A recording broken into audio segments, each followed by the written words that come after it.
కాలము నుండి నేను మౌనముగా ఉండినందునే కదా నీవు నాకు భయపడుటలేదు.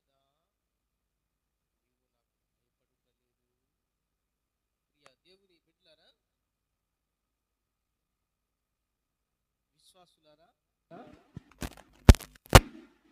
ఈ పూట దేవుడు మనతో మాట్లాడుతున్నటువంటి మాటలను శ్రద్ధగా వినండి. మరొకసారి చదవండక. యెషయా గ్రంథం అందరు తీయండి, 57వ అధ్యాయము 11వ వాక్యం. ఎవనికి జడిసి భయపడినందున ఆ సంగతి మనస్కరించకపోతివి, నీవు కళ్ళలాడి నన్ను జ్ఞాపకము చేసుకొనకపోతివి. బహుకాలము నుండి నేను మౌనముగా ఉండినందునే గదా నీవు నాకు భయపడుటలేదు. దేవుడు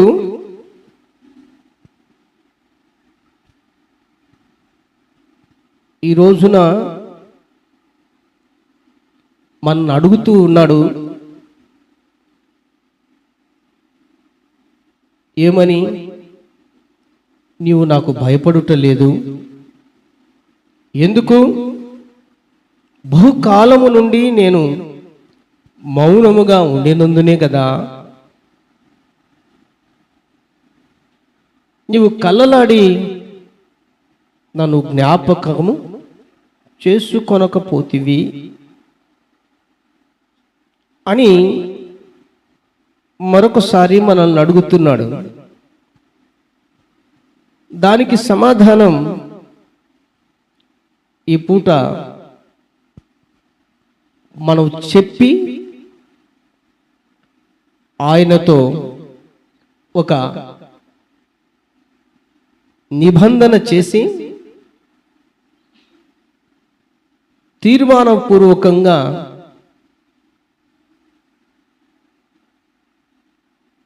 బయటికి వెళ్ళాలి. మనం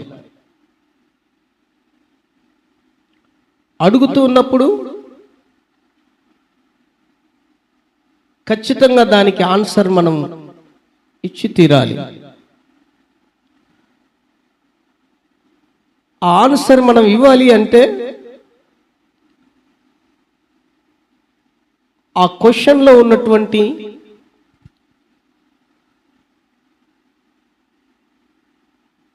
అర్థాన్ని, పరమార్థాన్ని, ఆంతర్యాన్ని మనం గ్రహించాలి. గ్రహించినప్పుడే తప్పక ఆ క్వశ్చన్కు ఆన్సర్ అన్నది మనం చేయగలుగుతాం. దేవుడు మనల్ని పుట్టినది మొదలుకొని ఈరోజు ఈ క్షణం వరకు కూడా ఎన్నో విషయాలలో ఆయన సహాయపడుతూ అనుక్షణం తోడుగా ఉంటూ మనకు కావలసినవి అన్నీ అనగా న్యాయముగా ఆయన అనుగ్రహిస్తూ ఆరోగ్య విషయంలో, చేతి పనుల విషయాల్లో, ఉద్యోగ విషయాలలో, చదువులలో, మరి అన్ని విషయాలలో కూడా ప్రభు చాలిన దేవునిగా నేటి క్షణం వరకు మనతో ఉంటూ ఉన్నాడు. హల్లెలూయా. మరి ఇంతగా ప్రభు మనకు తోడై ఉండి ఇంతగా మన జీవితం పట్ల ఆయన శ్రద్ధ తీసుకుంటూ ఇంతగా మనకు కావలసినవన్నీ ఆయన ముందుగానే సిద్ధపరిచి అనుగ్రహించి ఇంతగా మనల్ని ప్రేమించి వాటిని అనుభవించమని చెబుతూ ఉండగా మరి ఎంతవరకు దేవుడు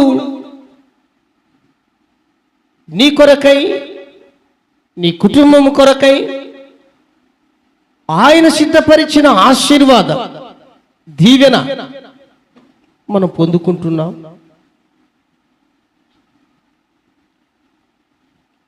ఎంతవరకు మనం అనుభవిస్తున్నాం? ఒక్కసారి మనకు మనం ఆలోచన చేద్దాం. ఒకవేళ అనుభవించలేకపోతే ఏంటి కారణం? ఏంటి మనం ఇంకా పొందుకోలేకపోతే ఇంకా కారణం ఏంటి? ఆలోచన చేద్దాం. తప్పక మనకు ఆన్సర్ దొరికి తీరుతుంది. దేవునికి స్తోత్రం. హల్లెలూయా, హల్లెలూయా. సరే, సాధారణంగా మనుషులు వ్యాధులకు, రోగాలకు భయపడతారు. అవునండి. కష్టాలకు, కరువులకు భయపడతారు. ఇబ్బందులకు, ఇరుకులకు భయపడుతూ ఉంటారు.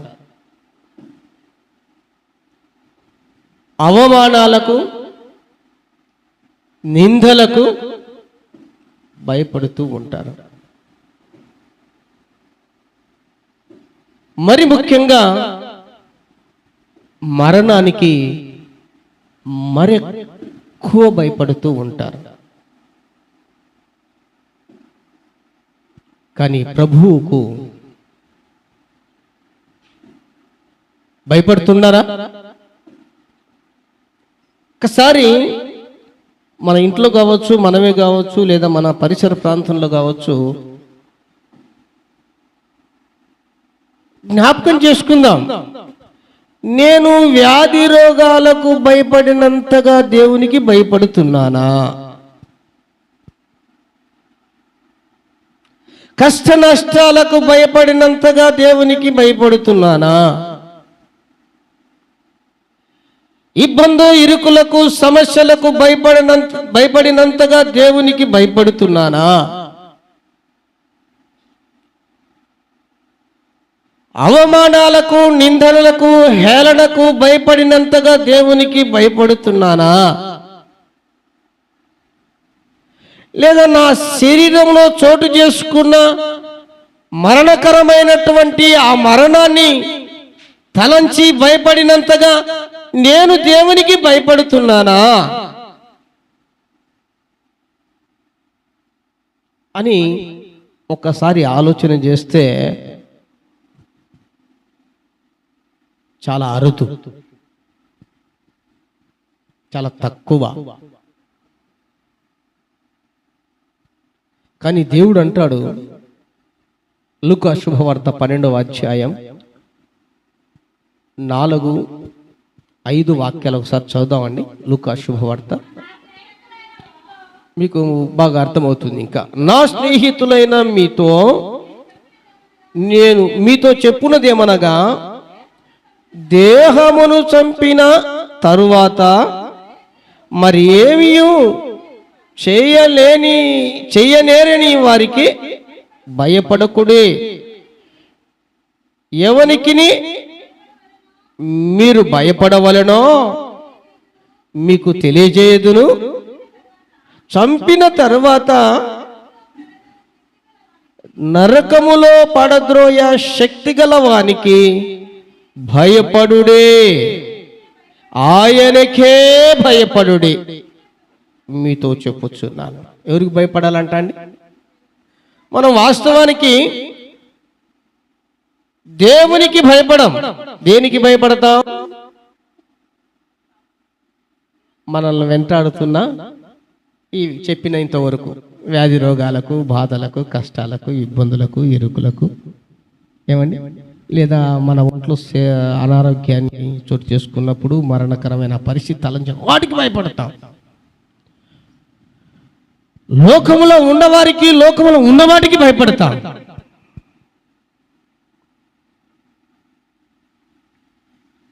కానీ దేవునికి భయపడ. అయితే దేవుడు అంటాడు, నాకు భయపడండి. అనగా దేవునికి భయపడండి. ఎందుకు అంటే మీ దేహము నువ్వు చంపిన తర్వాత, ఏమండి, మన దేహము, మన ఆత్మ మన దేహం నుండి విడిచిపోయిన తర్వాత నరకములో పడద్రోయగలిగినటువంటి ఆయనకు భయపడండి.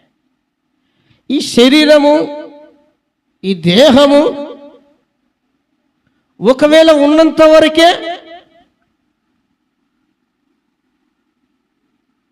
మనం ఏం చేస్తా ఉంటే, అక్కడ రాయబడిన మాట కేవలము, నా స్నేహితులారా, మీకు చెప్పుందేమనగా దేహమునకు చంపిన వారి మరేమి వారికి, దేహాన్ని చంపాను అంటే మనం వాస్తవానికి శారీరకంగా ఉన్నాం గనక, మనం దేహంలో ఉన్నాం గనక వీటికి భయపడుతుంటాం గనక, ఎక్కువగా వాటికి భయపడి దేవుణ్ణి పక్కన పెట్టేస్తుంటాం గనక దేవుడు అంటాడు, ముందు నాకు భయపడండి. ఈ దేహమును చంపినవాడు తర్వాత వాడు ఇక ఏం చేయలేడు. అయితే ఆ దేహము చంపిన తర్వాత నరకములో పడదోయగలిగినటువంటి శక్తి కలిగిన దేవుడునైనా నాకు భయపడండి అంటాడు. దేవునికి స్తోత్రం. హల్లెలూయా, హల్లెలూయా. అయితే మీరు భయపడలేదు. ఎందుకో వాక్యం చెబుతున్నా, దేవుడు చెబుతున్నా భయపడడం లేదు. ఎందుకో కారణం ఏంటంటే, నేను బహుకాలము నుండి ఏమంట మౌనముగా ఉండినందునే కదా నువ్వు నాకు భయపడటలేదు.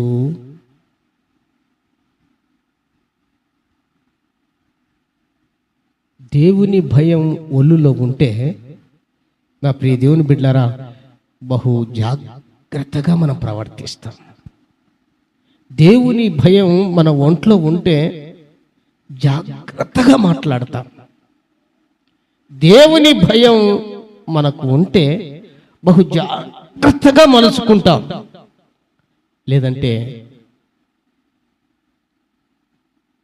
దేవునికి భయపడనిటువంటి ప్రజలు ఏ విధంగా అయితే విచ్చలవిడిగా తిరుగుతూ ఇష్టానుసారంగా ప్రవర్తిస్తూ భయము భక్తి లేకుండా తిరుగుతున్నారో, ఆ విధమైనటువంటి పరిస్థితే మనకు కూడా కలుగుతుంది.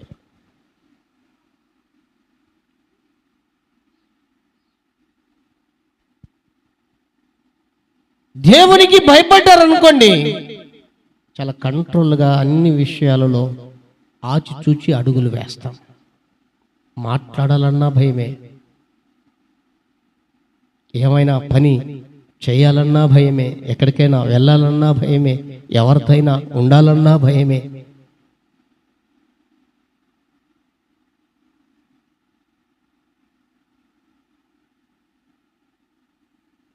నా ప్రియ దేవుని బిడ్డలారా, అందుకు దేవుడు అంటాడు, శరీరానికి భయపడినంతగా, శరీరాన్ని చంపిన వానికి భయపడినంతగా నీవు నాకు భయపడుతున్నావా? ఒకవేళ శరీరం చంపిన తర్వాత వాడు ఏం చేసుకోలేడు, ఇక వాని చేత ఏం కాదు. కానీ నీ శరీరము నీ నుండి, ఆత్మ నుండి వేరైన తర్వాత కూడా నరకములో పడద్రోయగలిగినటువంటి శక్తి కలిగిన దేవుడు ఉన్నాడే, అట్టి యేసు క్రీస్తుకు భయపడి తీరాలి. హల్లెలూయా, భయపడి తీరాలి. అయితే భయపడుట లేదు. ఎందుకో మౌనముగా ఉండినందున. ఏమండి, ఏం చేసినా చూస్తుంటాలే యేసు ప్రభు, ఎక్కడికి వెళ్ళినా చూస్తుంటాడంటే యేసు ప్రభు, ఏం మాట్లాడినా ఊరుకుంటాడు లేండి యేసు ప్రభు అన్నటువంటి ఆ స్వభావముతో ఈనాడు విశ్వాసుల సహితం భయం విడిచి విచ్చలవిడిగా, భయం లేని కోడి బజార్లో గుడ్డి పెట్టినట్టుగా ఈనాడు ఇష్టానుసారంగా తిరుగుతూ ఉన్నారు. అదే గినక దేవుని భయం ఉంటే అలా ప్రవర్తించలేరు, ప్రవర్తించటానికి సాహసించరు.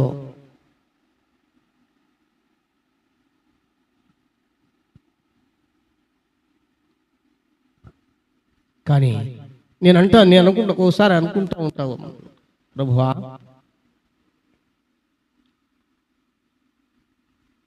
ఇంతగా ప్రేమించేవారు ఈ ప్రపంచంలో ఎవరు లేరయ్యా.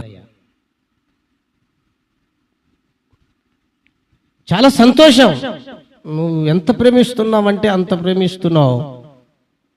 కానీ అలాగనే కూడా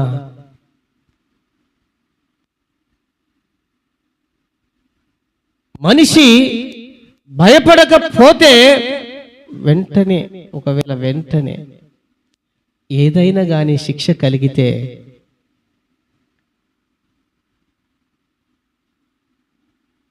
భయపడతారు కదయ్యా. ఎందుకయ్యా ఇంకా వారిని ప్రేమిస్తున్నది, మమ్మల్ని ప్రేమిస్తున్నది ఇంకా ఇష్టానుసారంగా ఉండడానిక, లోకములో నచ్చినట్టు వెళ్ళడానిక, మనసు కోరుకున్నట్లుగా ప్రవర్తించడానిక? ఏంటి ప్రభువా అని కొన్నిసార్లు ప్రభువును అడగాలని అనిపిస్తుంది. అప్పుడు ఈ మాట జ్ఞాపకం వస్తుంది, నేను మౌనంగానే ఉన్నాను అందుకే కదా.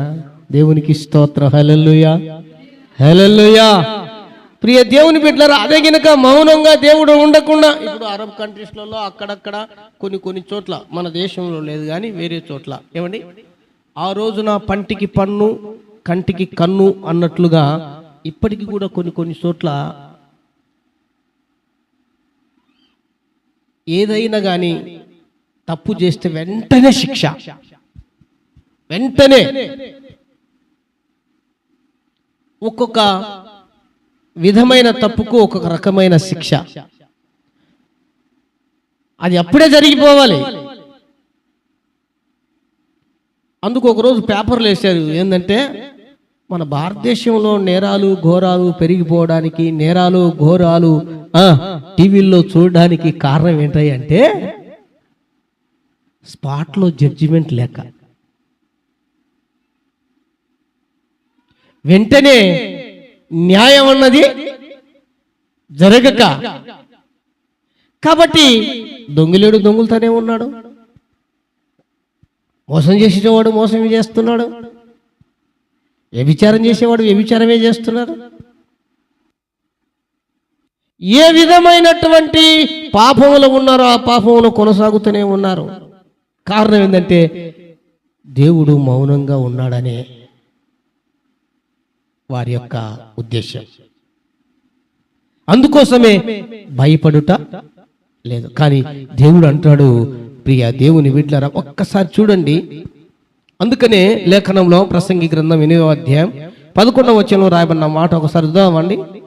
అందుకొరకు మనుషులు బరి తెగించి ఏ విధంగా ప్రవర్తిస్తున్నారో అక్కడ చక్కగా రాయబడిన మాట చూడండి. ప్రసంగి గ్రంథం 8వ అధ్యాయం 11వ వచనం, దుష్క్రియలకు తగిన శిక్ష శీఘ్రముగా కలుగకపోవుట చూచి మనుషుడు భయం విడిచి హృదయపూర్వకముగా దుష్క్రియలు చేస్తున్నారంట. హృదయపూర్వకంగా చేస్తున్నారు. ఎందుకు? శీఘ్రముగా శిక్ష కలుగకపోవటం చూసి.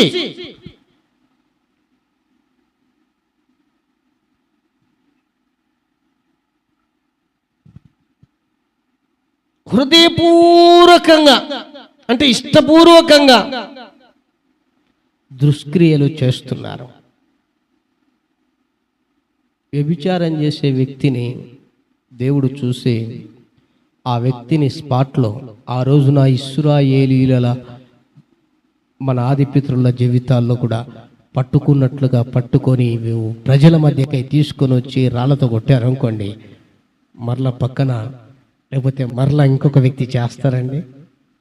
లేదా అబద్ధాలు ఆడుతున్నారనుకో, వెంటనే దేవుడు పళ్ళు రాలగొట్టాడనుకోండి, 32 పళ్ళు మరలా అబద్ధం ఆడతారండి? లేదు, మోసం చేసిన వెంటనే దేవుడు దానికి శిక్ష విధించినాడు అనుకోండి, మరలా రెండో వ్యక్తి మోసం చేస్తాడండి?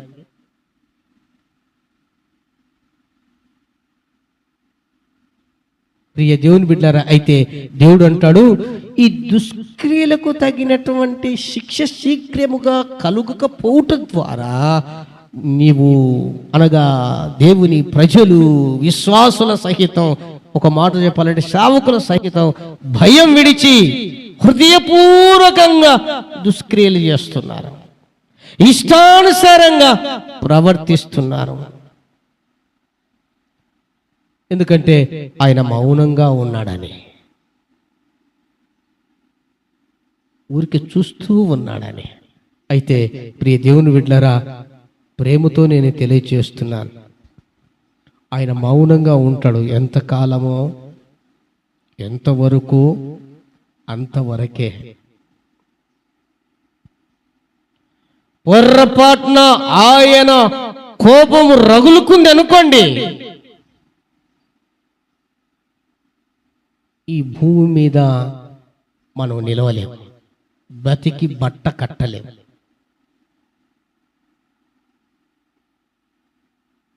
అందుకనే అన్నాడు, పలుమార్లు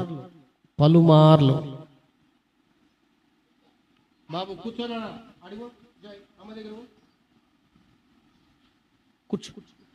పలుమార్లు చెబితే వినకపోతే ఆ మనిషి ఏమవుతాడంట అండి?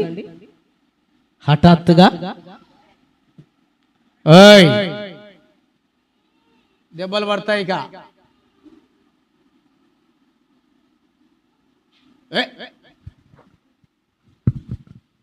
ఇది ఇంత కట్టేసి, అబ్బాయిని కట్టేయ, దానికి కట్టేసి కూర్చో. ప్రియ దేవుని బిడ్డలారా, పలుమార్లు చెప్తాడు, 1 2 3 4, ఎన్నిసార్లు గద్దించినా ఆ గద్దింపుకు లోబడనటువంటి వారిని ఏమయ్యేస్తా అంటాడు దేవుడు? హఠాత్తుగా, ఏ కారణం కూడా ఉండదు ఒక్కొక్కసారి. అయితే ప్రియ దేవుని బిడ్డలారా, దేవుడు అలా అర్థాంతరంగా నువ్వు చనిపోకూడదని, మరణించకూడదని, నష్టపోకూడదని, నీవు నరకానికి వెళ్ళకూడదని, మనం ఏమాత్రం కూడా విడువబడకూడదని దేవుడు ఎంతగానో ప్రేమిస్తూ నేటి ఈ క్షణం వరకు కూడా ఎదురు చూస్తూ సహిస్తూ ఆయన నీ వైపు నా వైపు మన ప్రజల వైపు చూస్తూనే ఉన్నాడు. హల్లెలూయా, హల్లెలూయా, హల్లెలూయా. పొర్రపాటున అలా అనుకొని యెషయా గ్రంథం 29వ అధ్యాయం 15వ వాక్యం ఒకసారి చూద్దామండి. యెషయా గ్రంథం 29వ అధ్యాయం 15వ వాక్యం. తమ ఆలోచనలు యెహోవాకు కనబడకుండా లోపల వాటిని మరుగు చేయజూచు వారికి శ్రమ. మమ్మల్ని ఎవరు చూచెదరు, మా పని ఎవరికి తెలియను అనుకొని చీకటిలో తమ క్రియలు జరిగించు వారికి శ్రమ. ఒకవేళ చూడలేదులే, ఒకవేళ పట్టించుకోలేదులే, వచ్చినా రాకున్నా, లేదా వచ్చినా ఏం చేసినా, ఉన్నా పోయినా, మరి ఎలాగా ఉన్నా ఏం కాదులే అనుకుంటే ప్రియ దేవుని బిడ్డలారా, అది మనకు శ్రమ, మనకు శ్రమ. కొందరు లోపల అలానే ఆలోచన చేస్తూ ఉంటారు, నన్ను ఎవరు చూడలేదులే, నన్ను ఎవరు పట్టించుకోలేదులే, నా ఇంట్లో వాళ్ళు కూడా నన్ను గుర్తుపట్టలేకపోతున్నారు, మేనేజ్ చేస్తుండలే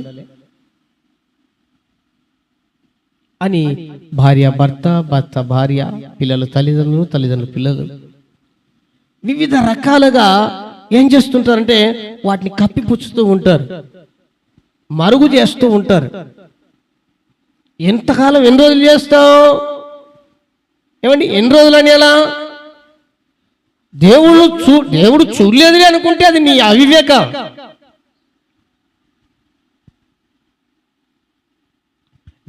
దేవునికి ఏం తెలియదులే అనుకుంటే నీ అవివేకం.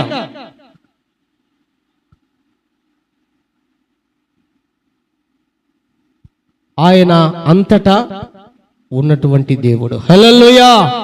ఆయన పేరు సర్వాంతర్యామి. హల్లెలూయా. అంతటా ఉన్నాడు, అందరినీ చూస్తున్నాడు.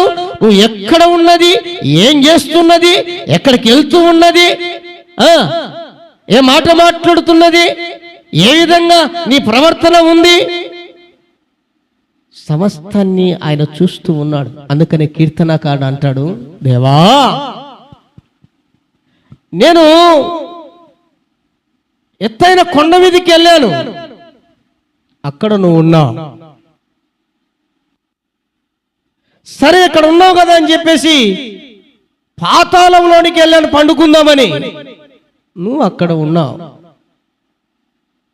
సరే ఆడ ఉన్నాడని చెప్పేసి రెక్కలు కట్టుకొని మరింత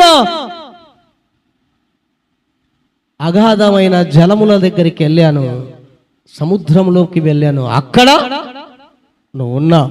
నేను కూర్చునుట, లేచుట, పరునుట నువ్వు చూస్తున్నావు, పరిశీలిస్తున్నావు. నా దినములలో ఒకటైనను కాకమునిపే నీ గ్రంథములో లిఖితం చేశావు. నా మనసులో ఆలోచన పుట్టక ముందే నువ్వు గ్రహించి ఉన్నావు.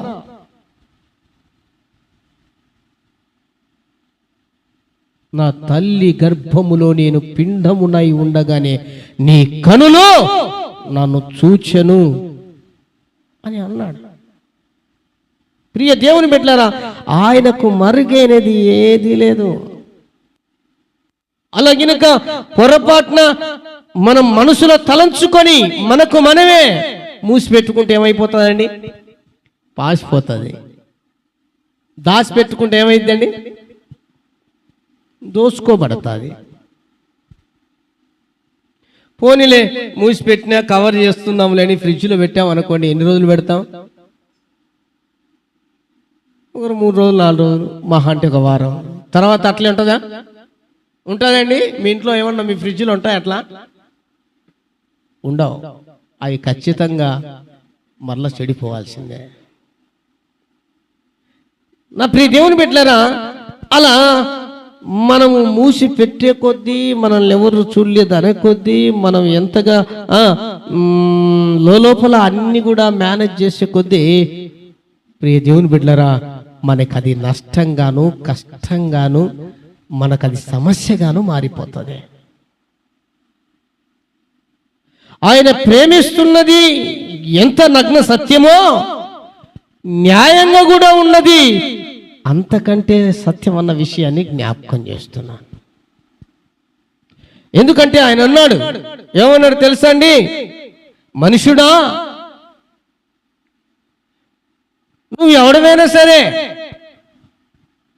నీ క్రియలు మంచివైనా సరే చెడ్డవైనా సరే, ఒకానొక దినాన క్రీస్తు న్యాయపీఠం ఎదుట నిలవబడవలసి ఉన్నది. కొరింథీయులకు రాసిన పత్రిక 2వ అధ్యాయం 5వ అధ్యాయంలో 10వ వచనంలో రాయబడిన మాట. అలానే యేసుక్రీస్తు ప్రభుల వారు మాట్లాడుతూ తన ప్రజానికానికి చుట్టూన్న వారి అందరికీ చెప్పడేమంటే తెలుసా అండి?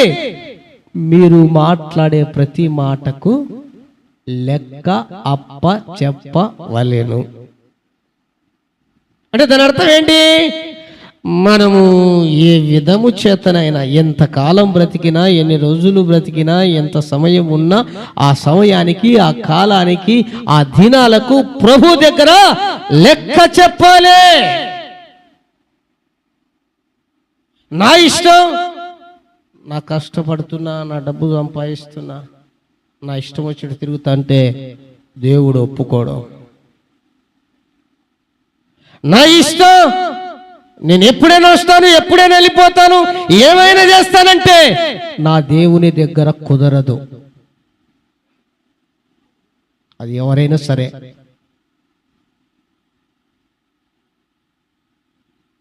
నా ఇష్టం, నాకుంది, నేను ఏమైనా చేసుకుంటాను, నీవెవడు నన్ను అడగా అని అంటే, ఒకవేళ మన ఇంట్లో వారు మనల్ని అడగకపోవచ్చు, మన ఇరుగుపోరు వారు మనం అడగకపోవచ్చు, దేవుడు నిన్ను అడుగుతాడు. అందుకు ఆ దేవునికి భయపడు. అడిగే దేవుడు, లెక్క చూసే దేవుడు యేసుక్రీస్తు ప్రభుల వారు కనుక మనం ఎలా పడితే అలా జీవించడానికి ఈ లోకములో లేదో ఎటు పడితే అలా బ్రతకడానికి వీల్లేదో. విశ్వాసులంటే విశ్వాసముతోనే ఉండాలి, పరిశుద్ధులంటే పరిశుద్ధులుగానే ఉండాలి, దేవుని బిడ్డలంటే దేవుని బిడ్డల్లాగానే ఉండాలి, దేవునిలాగానే ఉండాలి. మంచివారంటే మంచివారుగానే ఉండాలి. ఇక పాలల్లో నీళ్లు పోసినట్టుగాను, ఏమండి వేడి నీళ్ళల్లో సలనీళ్ళు పోసినట్లుగాను అటు ఇటు ఉంటే ప్రియ దేవుని బిడ్డలారా, అది మనకు ఆశీర్వాదం కాదు, పైపిచ్చు చాలా ప్రమాదం అన్న విషయాన్ని జ్ఞాపకం చేస్తున్నాను. దేవునికి స్తోత్రం. హల్లెలూయా, హల్లెలూయా, హల్లెలూయా. నా ప్రియ దేవుని బిడ్డలారా, బైబిల్ గ్రంథంలో ఎందరినో మనం చూస్తామలా.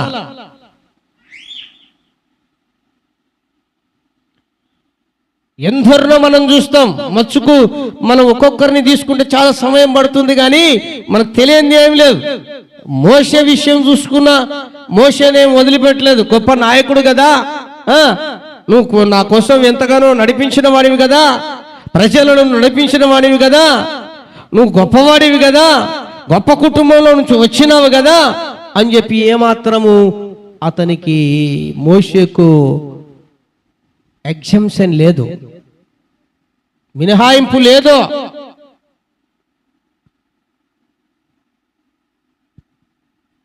వాటిని గద్దించే చోట గద్దించాడు, శిక్షించవలసినంతగా శిక్షించాడు, నడిపించవలసిన శ్రమలలో నడిపించి నలగొట్టాడు. అన్ని విషయాలు తెలిసిన తర్వాత, అన్ని కూడా బోధపడిన తర్వాత దేవుడు నాయకునిగా వాడుకున్నాడు, నడిపించాడన్న విషయాన్ని జ్ఞాపకం చేస్తున్నా. ఇలా ఒక్కరే కాదు, అబ్రహాం విషయంలోనైనా, ఇస్సాకు విషయంలోనైనా, యాకోబు విషయంలోనైనా, దావీదు విషయంలోనైనా, యోసేపు విషయంలోనైనా, వారి అందరి జీవితాల్లో ఒక్కసారి ఆలోచన చేయండి మీరు.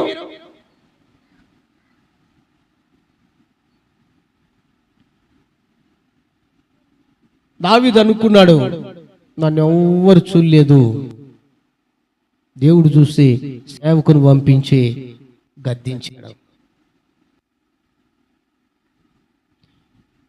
యోసేపు ప్రియ దేవుని బిడ్డలారా, దేవునికి భయపడిన వాడై ఆడ పాపము జరిగేదానికి ఆస్కారం ఉన్నా కూడా ఆ పాపాన్ని విడిచిపెట్టి బయటికి పక్కకు వెళ్ళిపోతున్నాడు, పరిగెత్తుతూ ఉన్నాడు.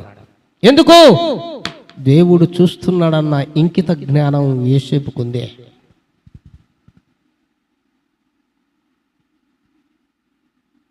యాకోబు ఇంట్లో మోసం చేశాడు, బయట మోసం చేశాడు. మేనమామ దగ్గరికి వెళ్ళాడు, ఎన్నిసార్లు మోసపోలేదండి?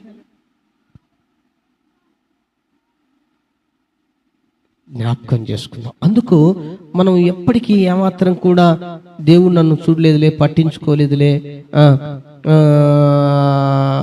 నన్ను అడగట్లేదులే, కాబట్టి మనం ఇలానే కొనసాగితే సరిపోతుంది అనుకుంటే, నేను చెప్తున్నా ప్రభు పేరిట మిమ్మల్ని ప్రేమించి మీ ఆశీర్వాదం కోరి ఒక సేవకునిగా మాట్లాడుతున్నాను. నష్టపోతారు. నష్టపోకుండా ఉండాలి అంటే ఈ రోజున కష్టమైనా, ఒకవేళ అది కష్టతరంగానే ఉన్నా, తప్పకుండా తీర్మానం చేసుకొని ప్రభు కొరకు జీవించడానికి ఇష్టపడితే, దేవునికి భయపడే వారంగా ఉంటే, దేవుడు అద్భుతమైన రీతిలో మనల్ని ఆశీర్వదిస్తాడు. హల్లెలూయా! ఆశ్చర్యకరమైన రీతిలో దేవుడు దీవిస్తాడు. ఎందుకంటే యెషయా గ్రంథం 33వ అధ్యాయం 6వ వాక్యంలో రాయబడింది, యెహోవా యందలి భయము ఐశ్వర్యము అని రాయబడింది.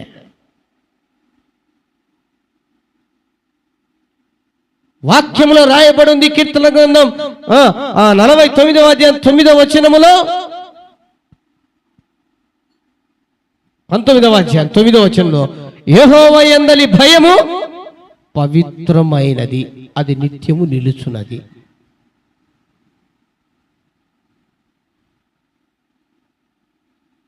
లూకా శుభవార్త 1వ అధ్యాయం 50వ వచనంలో అంటాడు, ఆయనకు భయపడి వారి మీద తరతరాల దేవుని కరికరం ఉంటుంది అని రాయబడింది.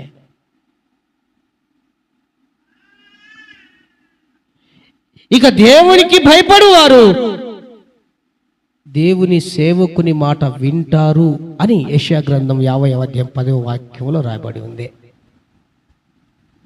ఇన్ని ఆశీర్వాదాలు చూడండి, ఇవన్నీ పోగొట్టుకుంటాం. దేవునికి భయపడకపోతే లోకానికి భయపడో, లోకంలో ఉన్నవాటికి భయపడో, లేదా శరీరానికి వచ్చినటువంటి ఆ వ్యాధిని బట్టో, రోగాన్ని బట్టో, కుటుంబంలో వచ్చిన కష్ట నష్టాలను బట్టో, మనకు వచ్చిన ఆపద ఆటంకాలను బట్టో, అవమాన నిందలను బట్టో, లేకపోతే మనకు ఎదురవుతున్నటువంటి పలు రకాలైనటువంటి వాటికి భయపడి దేవునికి దూరం అయిపోతే, దేవునికి భయపడకపోతే, ప్రియ దేవుని బిడ్డలారా, మనం పరిశుద్ధంగా ఈ లోకములో జీవించడానికి సాధ్యపడదు. నువ్వు ఎంతగా పరిశుద్ధంగా ఉండాలన్నా దేవునికి భయపడకపోతే పరిశుద్ధంగా తీర్చబడలేవు. ఎందుకంటే యెహోవా యందలి భయమే పవిత్రమైనది, పరిశుద్ధమైనది.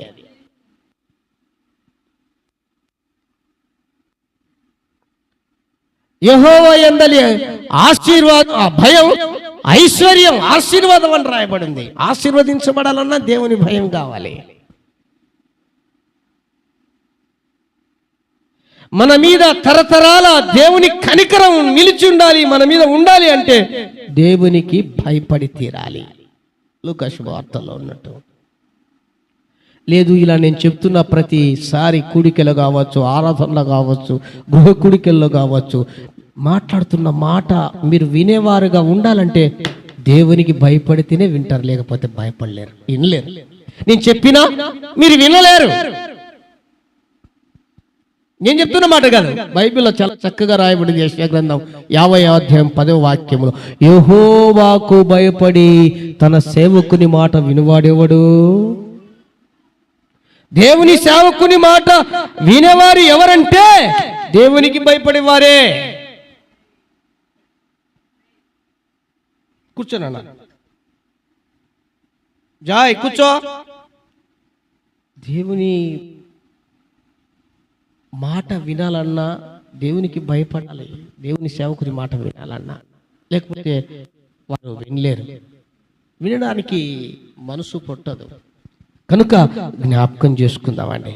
మనం ఏదేదో ఊహించుకొని వాటి ద్వారా వీటి ద్వారా ఏదో జరిగిపోతుందిలే, ఏదో కాలం గడిచిపోతుందిలే, ఏదో ఆరోగ్యం వచ్చింది, బాగా పని చేసుకుంటున్నా, డ్యూటీలు చేసుకుంటున్నా, బాగా చదువుకుంటున్నా, బాగా తిరుగుతున్నా, అన్ని కలిసి వస్తున్నాయి, అన్ని బాగానే ఉన్నాయి, ఏమి ఇబ్బంది ఏమి లేదులే అని అనుకొని పొరపాటున దేవునికి భయపడకుండా విచ్చలవిడిగా మనం అలానే తిరుగుతూ ఉంటే గనక, ప్రియ దేవుని బిడ్డలారా, ఖచ్చితంగా దాని పర్యవస్థానం అనుభవించక తప్పదండి.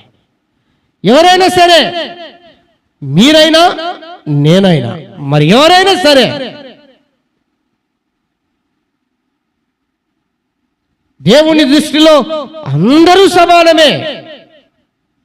నీకెంత పరిశుద్ధత అవసరమో, పవిత్రత అవసరమో, నాకంతే అవసరం. నీకే విధంగా దేవుని కనికరము అంత తరతరాలుగా నీకు నీ కుటుంబానికి ఉండాలని కోరుకుంటున్నావో అది నాకు ఉండాలని నేను కోరుకుంటా.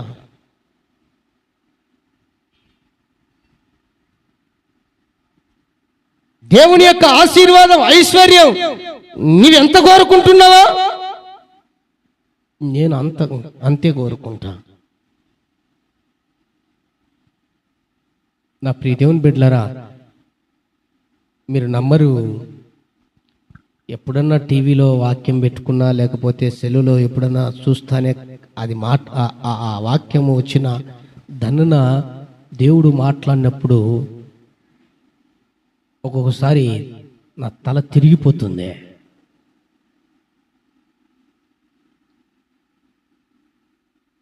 నేను పొరపాటున ఒకవేళ మాట దొర్లేను అనుకోండి, అబద్ధము, లేదంటే ఏదైనా మీకు తెలియకపోయినా పొరపాటున దేవునికి అసహ్యమైన ఏదైనా కానీ ఆయాసకరమైంది ఏదైనా చేశానే అనుకోండి, ఖచ్చితంగా దేవుడు మాట్లాడతాడు. వాక్యం ద్వారా అయినా, పాట ద్వారా అయినా, మనుషుల ద్వారా అయినా, వ్యక్తుల ద్వారా అయినా, దేవుని నమ్మనటువంటి వారితో కూడా మాట్లాడతాడు. నాతో వారు నమ్మకపోయినా నాతో మాట్లాడతారు వాని ద్వారా. మీకు తెలుసో తెల్లో అప్పుడు నిజంగా ఒళ్ళు గగ్గురు పడుతుంది. నిజంగా ఆ వ్యక్తి దేవుని నమ్ముకొని ఉండరు, కానీ నాతోనే సూటిగా మాట్లాడిస్తుంటాడు కొన్నిసార్లు. నా ప్రియ దేవుని బిడ్డలారా, అలాగే ఎన్నిసార్లు నీ జీవితంలో దేవుడు మాట్లాడింటాడు ఒకసారి జ్ఞాపకం చేసుకో. ఎంతగా ప్రేమించి దేవుడు నిన్ను ఆశీర్వదించాలని, నిన్ను పరిశుద్ధపరచాలని, నిన్ను దీవించాలని, నీవు దేవునికి భయపడే వ్యక్తిగా ఉండాలని, ఆయన సేవకుని మాట వినాలని ఎంతగా దేవుడినితో మాట్లాడి ఉంటాడో ఒకసారి నువ్వే ఆలోచన చేసుకో. ఎన్ని పర్యాయాలు! మరి ఎందుకు లెక్క చేయకుండా లెక్కలేని తనంలో ఉంటున్నా? భయము భక్తి లేకుండా విచ్చలవిడిగి తిరిగే ఆ పరిస్థితులకు వెళ్ళిపోతున్నా. ఎందుకు అంటే నేను మౌనంగా ఉండుటనే బట్టే కదా అంటాడు దేవుడు. నేను మౌనంగా ఉన్నానే కదా. నేను ఇంతగా నిన్ను ప్రేమిస్తున్నానని ఆ ప్రేమను అలసుగా తీసుకుంటున్నావా? నా ప్రియ దేవుని బిడ్డలారా, అందుకు అక్కడ అంటాడు చూడండి, కీర్తనల గ్రంథం 50వ అధ్యాయం 21-22 వచనాలు ఒకసారి చదువుదామండి. కీర్తనల గ్రంథం 50వ అధ్యాయం 21-22 వచనాలు. ఎట్టి పనులు అంటే ఇంకేమేమి చేస్తున్నామో దేవునికి ఆయాసకరమైనవి, దేవునికి విరుద్ధమైనవి, దేవునికి అపకీర్తి తెచ్చేవి, దేవునికి అవమానాలు తెచ్చేవి, దేవునికి అసహ్యకరంగా ఉండేటివి, అవి మాటలో లేకపోతే చూపులో లేకపోతే తలంపులో లేకపోతే నడకో లేకపోతే ఇంకొకటో అది ఏదో, ఇట్టి పనులు నువ్వు చేసినను నేను మౌనినై ఉంటిని, అందుకు కేవలం నేను నీ వంటి వాడని అనుకుంటివి. అబ్బో, ఏమంటున్నాడు? నేను మౌనంగా ఉన్నానని కేవలం నీ వంటి వాడిని అనుకుంటున్నావా అంటే ఆయన మనిషిలాగానే అనుకుంటున్నావా అని అర్థం. నేను నీలాగా మనిషిని అనుకో నువ్వు చూస్తున్నావా? ఇట్టి పనులు అంటే పనికి వాళ్ళ పనులో, గలీజ్ పనులో, లేకపోతే ఇంకా అవి ఏవో దేవునికి వ్యతిరేకమైనవి, ఇట్టి పనులు చేసినను నేను మౌనముగా ఉంటిని, అందుకు కేవలము నేను నీ వంటి వాడనని అనుకుంటివా? నీలాగా మనిషిని అనుకుంటివా? నీలాగా నరుణ్ణి అనుకుంటున్నావా? కాదు, ఆయన నరుడు కాదు, పరిపూర్ణమైన దేవుడు. హల్లెలూయా! శక్తి కలిగిన దేవుడు. హల్లెలూయా! అందుకనే పైన రాయబడిన మాట ఏంటంటే, ఏమన్నాడంటే నరకములో పడద్రోయగల శక్తి గల వానికి భయపడండి అనింది కదండి. ఆయన శక్తి కలిగిన దేవుడు. నరుడు అనుకొని పొరపాట్లో మీరు అట్లా ఉంటే జాగ్రత్త అని అంటూ తర్వాత చదవండి. అయితే నీ కనుల ఎదుట ఈ సంగతులను నేను వరుసగా ఉంచి నిన్ను గద్దిస్తా. వరుసగా పెట్టి, వరుసగా ఉంచి ఏ ఏ మాటల్లో అయితే నువ్వు వినకుండా ఉన్నావో, ఏ ఏ ప్రవర్తన అయితే నువ్వు మార్చుకోకుండా ఉన్నావో, ఏ ఏ క్రియలైతే నువ్వు దిద్దుకోకుండా ఉన్నావో, ఎటువంటి పరిస్థితుల గుండా వెళ్తూ భయము భక్తి లేని జీవితంలో నువ్వు ఉన్నావో, లేదా నేను విశ్వాసం అనుకొని పొరపాటు పడుతూ అవిశ్వాసపు పనులన్నీ చేస్తూ ఉన్నావో, లేదా నేను వచ్చినా రాకుండా ఏం చేసినా ఏమి చేయబోతున్నా చెల్లుతుందనుకొని భ్రమలో ఉన్నావో, ఎట్టి పనులు ఉన్నావో ఏమంటాడండి, వరుస పెట్టి నేనేం చేస్తానంటున్నాడు, గద్దిస్తాను. వరుస పెట్టి గద్దిస్తాడు.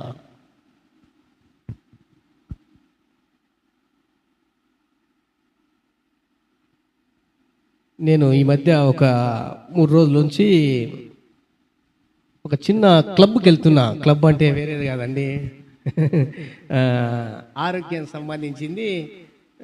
మన పాస్టర్ శ్యాంప్రసాద్ గారు బలవంతం చేస్తే కొంచెం 2-3 రోజులు రాన్నా నీతో పనిందంటే వెళ్తే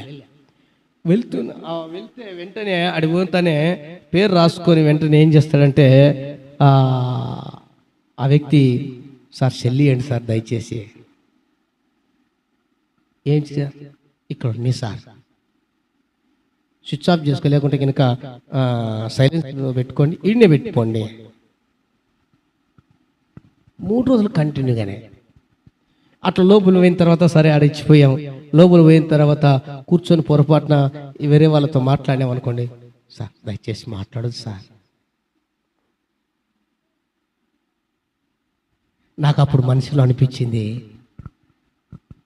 కేవలము శరీర సంబంధమైనటువంటి వారి దగ్గరికి వెళ్తే ఆ వ్యక్తి ఏం చెప్తే అది, సార్ సెల్లు మీరు ఇక్కడ పెట్టాలి, స్విచ్ ఆఫ్ చేయాలి, లేదంటే సైలెన్స్లో పెట్టి పక్కన ఆడ పెట్టిపోవాలి. మీరు లోపల పోయిన తర్వాత ఆయన మాట్లాడుకో, సార్ దయచేసి మాట్లాడదు సార్.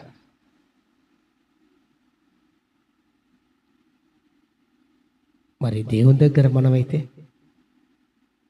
నేను ఎన్ని రోజుల నుంచి చెప్తుంటానండి, సెల్లు స్విచ్ ఆఫ్ చేయండి, లేకుంటే సైలెన్స్లో పెట్టుకొని, లేదండి అవసరమే లేదు. ఇంటి దగ్గర ఏదో మేము కూడా ఈ వీడియో తీస్తున్నాం కాబట్టి అవసరం, లేకుంటే నేను ప్రార్థన చేసుకునేటప్పుడైనా, ఇక్కడ ప్రార్థన జరిగేటప్పుడైనా స్విచ్ ఆఫ్లోనో లేకపోతే సైలెన్స్లో ఉంటుంది, ఎత్తే క్వశ్చనే ఉండదు.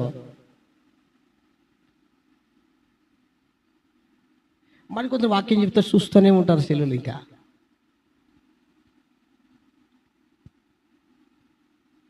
ఒక దిక్కు దేవుని మాటలు జరుగుతుంటాయి, మరొక దిక్కు వీళ్ళ మాటలు జరుగుతూనే ఉంటాయి. నేనేమంటా అంటే, కనీసం ఆ గౌరవం కూడా దేవుని దగ్గర లేదా మనకు? అలా చూసుకునే ఆ రెస్పాన్సిబిలిటీ మనకు లేదా? గౌరవించే పద్ధతి తెలియదా మనకి? లోకంలో ఉన్న వ్యక్తులకు అంత గౌరవం ఉంటే వాటి పట్ల ఆ చిన్న వాళ్ళ ప్రోడక్టో లేకపోతే వాళ్ళు పెట్టుకున్నటువంటి ఆ క్లబ్లో ఆ రూల్స్ అండ్ రెగ్యులేషన్స్ ఉంటే, మరి దేవదేవుని దగ్గర రూల్స్ రెగ్యులేషన్స్ వర్తించవా?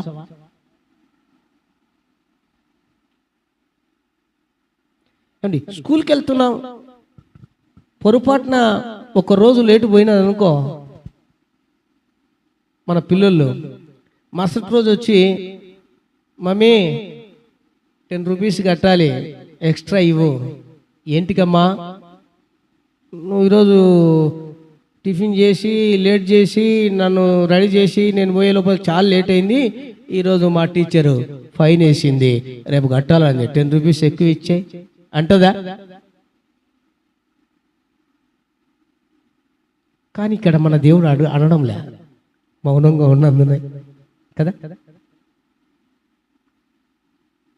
పొరపాటున ఒక రోజు లేట్ అయింది అనుకో, పోవడం లేట్ ఇడిచిపెట్టండి, ఒకవేళ పోకపోవడం ఆగిపోయింది అనుకోండి, 2వ రోజే మా పాప చిన్న పాప చెప్తుంటుంది, ఈరోజు వెళ్ళాలి కంపల్సరీగా.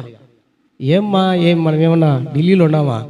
ఎంతసేపు ఒక అర్ధ గంట లోపల నేను వదిలిపెట్టేస్తా అంటే, అట్లా కాదు, రేపు పొద్దున్నే, అంటే యాక్చువల్గా ఆదివారం సాయంకాలం పోవాలంటుంది, సోమవారం పొద్దున్నే వదిలిపెడతానే కూడా ఒప్పుకోదే. ఏమండి, సాయంకాలానికి వాళ్ళం, లేకపోతే మరుసటి రోజు 100 రూపాయలు ఫైన్ కట్టాలి డాడీ. చూడండి, అంటే వీటికే ఒక అటెండర్ దగ్గరికి వెళ్ళి ఎంఆర్ఓ ఆఫీస్ దగ్గర ఎంత చేతులు కట్టుకొని వినయంతో సార్ సార్ అటెండర్ దగ్గర, కానీ దేవుని దగ్గర అంత గౌరవం ఉందే? మనకు గౌరవిస్తున్నామా? దేవునికి అంత భయపడిపోతున్నామా? భయపడుతున్నామా దేవునికి? లేదు, పనికి వెళ్ళిన చోట మీరే ఒకసారి ఆలోచన చేయండి, డ్యూటీలకు వెళ్ళిన చోట ఆలోచన చేయండి.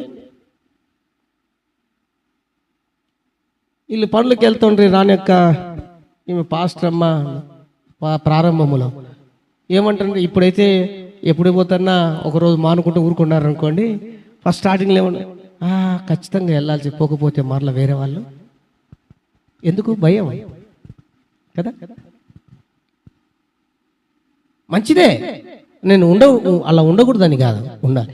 మరి నేను అంటాను, ఈ విధంగా లోక సంబంధమైన వాటికి ఈ రకంగా మనం భయపడుతున్నాం, సంతోషం, భయపడాలి. మరి దేవునికి ఎంత భయపడుతున్నాం? దేవుని సన్నిధి అంటే ఎంత భయపడుతున్నాం? దేవుని ప్రార్థన అంటే మనం ఎంత గౌరవిస్తున్నాం? దేవుని పనులంటే ఎంత ఆసక్తి చూపిస్తున్నాం?